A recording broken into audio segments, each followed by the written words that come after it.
Greetings, planet Earth. Jim Channon here with some thoughts on intelligence. It's been thought for a long time that if a person knows a lot of things, that they have a lot of knowledge, that they are intelligent. Fortunately, we have a web now that has all the knowledge. All you have to do is know how to ask it. In fact, you can even talk to your iPhone, say a word, and it'll go hunt down the answer for you. So maybe intelligence, we should think of it as being a little bit more than that. And having spent some time in combat and some time in large corporations, I know that the brightest and most respected people are the ones who can move into a situation, scan the situation for what's there, and they don't use just their eyes or their ears. They might even have a little psychic involvement if they've developed that skill.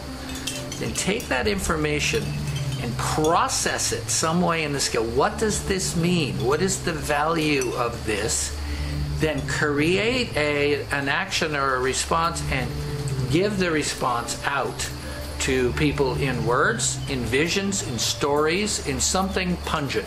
So it's scan, focus, act.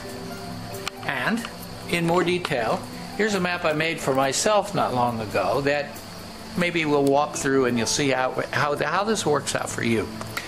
So in the area of scanning, you know, there's a world here to be scanned, and then the focusing involving some kind of processing skill. Now, these are not well known. For instance, the British have a word for sorting, and the sorting they use, meaning how they take all the data, match it up, bundle it up, value it, prioritize it, and then decide what the key element is, and then choosing a method to get action.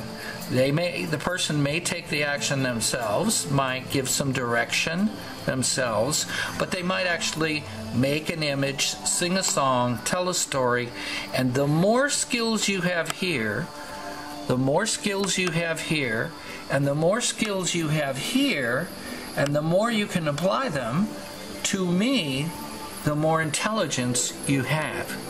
It's called situational awareness in the Army, and those are the kind of people who have to make decisions really fast with a lot going on. Now, the way you avoid consuming everything around you is you have a moral compass, hopefully.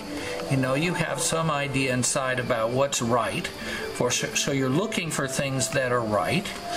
You have some divine impulse, meaning that you get a sense of, will this have value for other people in the future, something bigger than self. And then perhaps you have a higher purpose. Hopefully you do. If you don't have a higher purpose, it's like they say, how are you going to have a dream come true if you don't have a dream? So there we go. And or a mission, which could be a little bit more focused than all that. So here's my model of intelligence: scan, focus, and act. Now, in my world of, and let me use the word here, awakening evolutionary intelligence, I'm always growing it, it's always growing itself, and I'm trying to make sense of it all the time in a useful way. So in my world, look at this range of things that I'm scanning for. I'm scanning for, back here at the beginning, the acts of kindness, green footprints, galactic influence. Yes, those folks out there are up to something, and I know it. High culture, and any kind of energy exchange that I can feel or bring into my full experience. The dynamics of change on the planet, transformation, or how people wake up as fast as possible, and my particular interest, of course, military potency. How can we use military forces for the best ends on the planet? So, what is my information diet? Well, up here is the information diet, and I pay attention then to emerging trends. A virtual world called Second Life, where people are actually breaking the time-space barrier.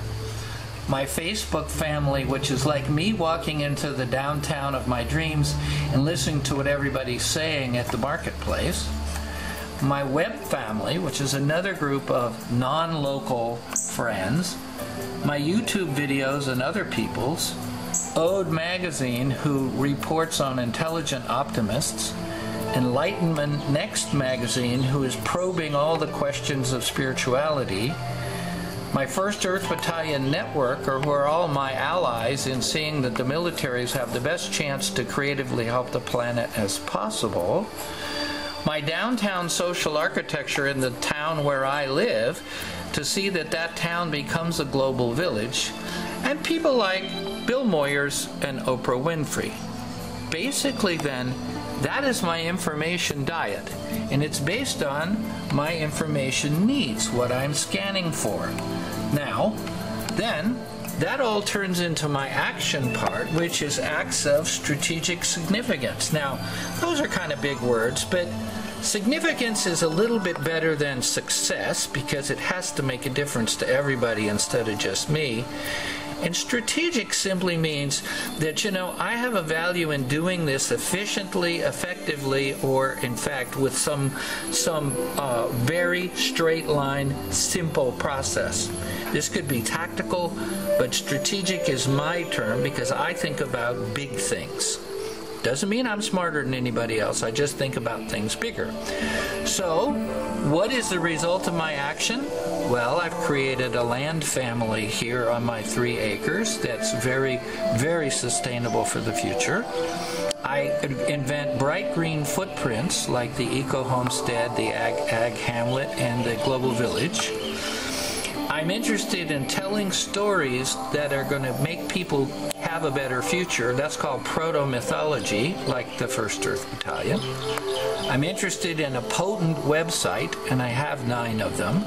I'm interested in the downtown version of how we get people interested in our town and how to serve the town, get them money they need, so we have our own local government, if you will, with our own local budget.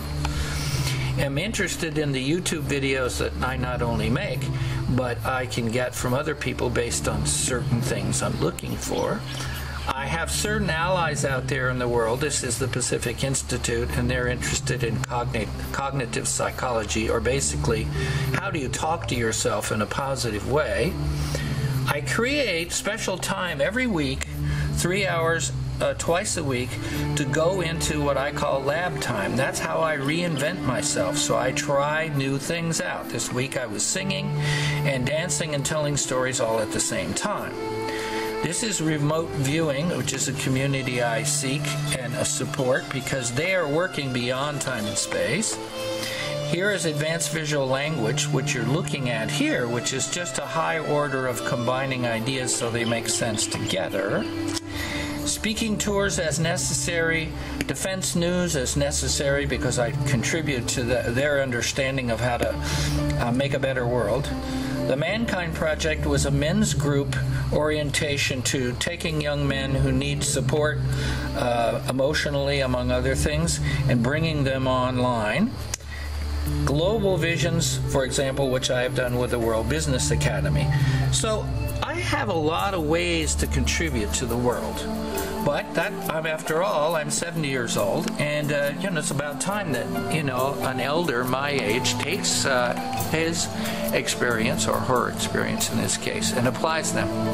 But what I'm saying to you really is, intelligence is how you bundle your scanning skills, and you ought to have some intuitive ones going there. How you bundle your processing skills, like how do I make sense out of this? And how you manage your communications output. How do I get some action as a result of this? How do I solve a problem as a result of this? So that's where I'm thinking intelligence is. The IQ test won't get you there. So try to think in a daily sort of situation how you apply, scan, focus, and act. Go planet.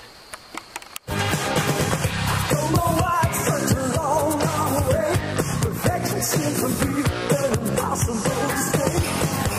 I thought maybe if I didn't write it down, it'd be like a movie without